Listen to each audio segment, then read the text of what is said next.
অ্যাম্বুলেন্সে নামার পর যে কোনো রোগী ভাই সব রোগী আইসিইউতে ঢোকানো হয় ভাই। আসার পরে যে আইসিইউতে রাখছি রোগী, আসলে আইসিইউতে ঢুকে যায়। তো ওখান থেকে বলছিল যে আপনার সব মিলে খরচ হবে হুদা 12,000 টাকা। এখন আমার পার ডে যাইতেছে ভাই 20,000 টাকার উপরে।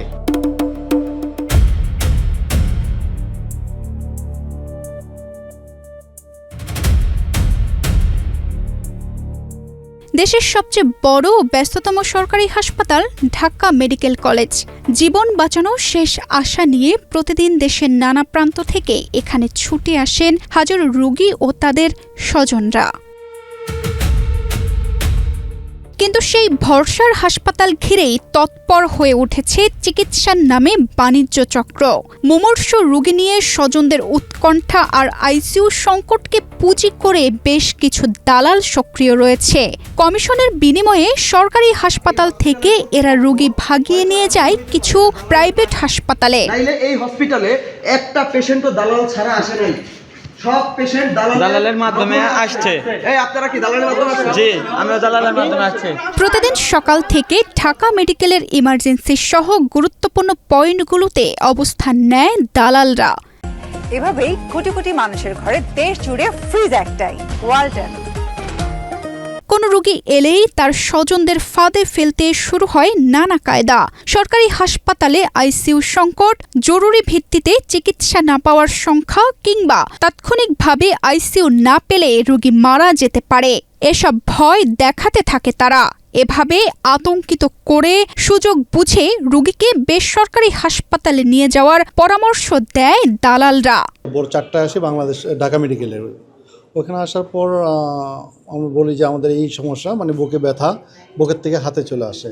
তারপর ওনারা বলে ঠিক আছে, মানে ওই আমাদের এই পরিচিত একজন উনি নিয়ে আসে, মানে ওনাকে পরে ই করে না, কী বলে আপনার ইসিজি করতে হবে। ইসিজি করার পর ডাক্তার কাছে নিয়ে যায়। ডাক্তার পরে দেখার পর উনি অনেকগুলো পরীক্ষা দেয়। ওগুলো বাইরে থেকে, মানে হসপিটাল হয় না, বাইরে থেকে করানো হয়েছে। তো করানোর পর ওনাদেরকে রিপোর্ট নেওয়ার পরে পরে বলে যে ভর্তি করতে হবে। তো ভর্তি করতে হবে, সিট নেই ওনাদের এখানে, সিট নেই। তো সিট নেই, তাহলে কোথায় যেতে হবে? অবশ্যই বাইরে যেতে হবে, প্রাইভেট বা অন্য কোথাও যেতে হবে। তা আমরা তো চিনি না, যেহেতু ওনা পরে যিনি আমাকে নিয়ে গেলো, ওনার সাথে কথা বললো। মূলত কি আপনি তাহলে দালালের খপ্পরে পড়েছিলেন? হ্যাঁ, মূলত এরকমই আর কি, দালালের খপ্পরটাই বোঝা যাচ্ছে। ভুক্তভোগীদের অভিযোগ, বহিরাগত দালালদের পাশাপাশি এই চক্রে জড়িয়ে রয়েছে অ্যাম্বুলেন্স চালক, ট্রলিম্যান সহ ও হাসপাতালের বিভিন্ন পর্যায়ের কর্মচারীরা। লক্ষ্য একটাই, কমিশনের বিনিময়ে রোগী ভাগিয়ে নেওয়া। সড়ক দুর্ঘটনায় গুরুতর আহত ছোট ভাই মারুফকে নিয়ে কক্সবাজার থেকে ঢাকা মেডিকেলে এসেছিলেন জাবেদ। কিন্তু আইসিইউ বেড খালি না থাকার কারণ দেখিয়ে তাকে কাটাবন এলাকার হোম কেয়ার হাসপাতালে নিয়ে যায় দালালরা। 2 দিন আইসিইউতে থাকার পর মারুফ মারা যান। এরপর অপারেশন ও আইসিইউ বাবদ প্রায় 3 লাখ টাকার বিল ধরিয়ে দেয় হাসপাতাল কর্তৃপক্ষ। সেই টাকা দিতে না পারায় আটকে রাখা হয় মরদেহ। আইসিইউর বিল আর বকেয়া ওই যে ওটির বাবদ 2,96,000 টাকা বলছিল আমাকে। 2,96,000 টাকা বলাতে আমি তখন ওই টনিক নামে যে ভদ্রলোকটা ছিল ওনাকে রিকোয়েস্ট করতে বলে আমি বলতেছি, স্যার আমাকে একটু এক্সকিউজ করেন, আমরা এত দূর থেকে আসছি, আমার ছোট ভাই, এটা আমার আর কোনো ভাই নাই, আমার আব্বু ক্যান্সার রোগী, অনেক আগত মিনতি করে বলছে আপনি চাইলে আমাদেরকে একটু কনসিডার করতে পারেন। তো উনি কি করবে, হয়তো আপনি রিসিপশনে ফোনটা দেন। রিসিপশনে ফোন দিছিলাম, রিসিপশন আমাকে 20,000 টাকা কমাই দিছিল, হয়তো 20,000 টাকা কম দেন। আর এই ওষুধ কতগুলাতে ওটিতে যে মেডিসিন লাগছে ওইখানে 15% এই সেই কি কতগুলা বলছে, এগুলাতে 2,50,000 টাকা পে করতে হবে আমাদের সর্বমোট। আমি আগে দিয়েছিলাম, গতকালকে দিয়েছিলাম 60,000 টাকা। এখন যেহেতু বাড়াবাড়ি বেশি হয়ে যাচ্ছে, উনি দেখা যাচ্ছে ওনার সাথে যদি আমি বাড়াবাড়িতে যাই, আমার ভাইয়ের লাশ দাফন করা সম্ভব না, উনি নাসর বন্ধা, বুঝছেন? তো আমি দাঁড় টানা করিয়া এই করছি, বিকাশে পেমেন্ট করছি 50,000 1 লাখ। ওই রিসিপশনে যে মহিলা ছিল ওনাকে খরচ টাকা 100 টাকা দিয়ে 10,000 টাকা নগদে পে করছি, সেন্ড মানি করছি। আচ্ছা, আর ক্যাশে দিয়েছি 80,000 টাকা। আজকে দিয়েছি টোটাল 1,90,000 টাকা। আসলে এখানে যে এরকম টাকা না ওইভাবে আমাদেরকে চিকিৎসাটা দিচ্ছে না, রোগী এমনিতে মারা যাচ্ছে। আমাদের রোগীটা কত সুন্দর আনছিলাম, কিন্তু টাকা বেশি নিচ্ছে, কিন্তু ওইভাবে এমনি নাম দিছে আর কি আইসিইউ, কিন্তু আইসিইউর মতো কোনো সেবা আমরা পাচ্ছি না। আমাদের বিল হয়েছিল প্রায় 3 লাখ টাকার মতো, লাস্টে আমরা 1,90,000 দিয়ে লাস্টে নিয়ে যাচ্ছি আর কি। শুরুতে কমানোর কোনো ব্যবস্থা ছিল না, পরবর্তী যখন পুলিশ আসছিল এরপর আপনাদেরকে দেখে আমাদেরকে বিলটা কমে দিচ্ছে আর কি। হ্যাঁ অবশ্যই, আমাদেরকে প্রথমে বলছিল যেমন কি আমরা মনে করছিলাম আমার ভাইকে অপারেশন করলে বেঁচে যাবে, 3 লাখ টাকা দিয়ে আমরা কন্ট্যাক্ট করছিলাম। পরে দেখতেছি না, অপারেশন করার পর আমার ভাই অবস্থা আর কার্লি হয়ে গেছে, অপারেশন করার কারণে আমার ভাই মারা গেছে। না হয় আমরা যে সময় আনছিলাম আমার ভাই ওই সময় হাত পা নাড়তেছে, ভুল চিকিৎসার জন্য আমার ভাই মারা গেছে। ওইটা অমানবিক এই ঘটনার বিষয়ে জানতে হোম কেয়ার হাসপাতালে যায় টিম বাংলাদেশ প্রতিদিন। তথ্য সংগ্রহ করতে গেলে শুরুতে বাধার মুখে পড়েন প্রতিবেদক। তথ্য সংগ্রহে প্রতিবন্ধকতা সৃষ্টি করেন হাসপাতালের এক কর্মকর্তা ও কয়েকজন কর্মচারী। এমনকি অনুমতি ছাড়া হাসপাতালে প্রবেশ করা যাবে না বলেও জানানো হয়। তবে সাংবাদিকদের কাছে পেয়ে মুখ খুলতে শুরু করেন একের পর এক রোগীর স্বজনরা। ধারণা করছিলাম টাকা আসবে, কিন্তু এত টাকা চলে আসবে আমরা ধারণা ছিল না আমাদের। আর টাকা না দিলে তো লাশ দিবে না, এটা তো স্বাভাবিকলি বিষয়।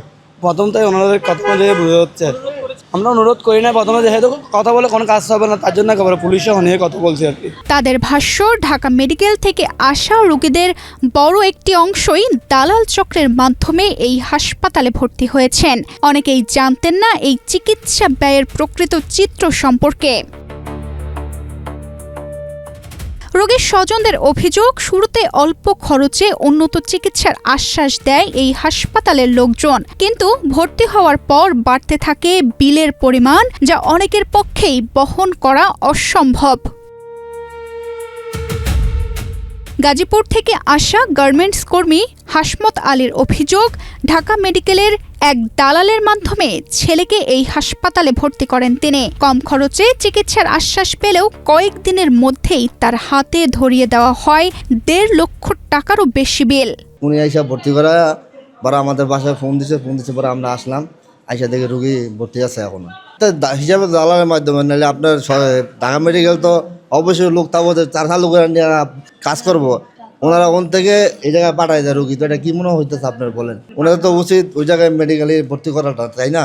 পাঠানোর পরে এখানে মনে করেন যে এখন চলতেছে, আজকে 4 দিন যখন চলতেছে, এখন রুগী আইসিতে আছে। আজকে আর কি বলবো বিকালে 4টা বাজে বললো যে অন্য রুমে নিয়ে, তারপরে রুগী এখন মোটামুটি আলহামদুলিল্লাহ আছে, ভালো আছে বললো।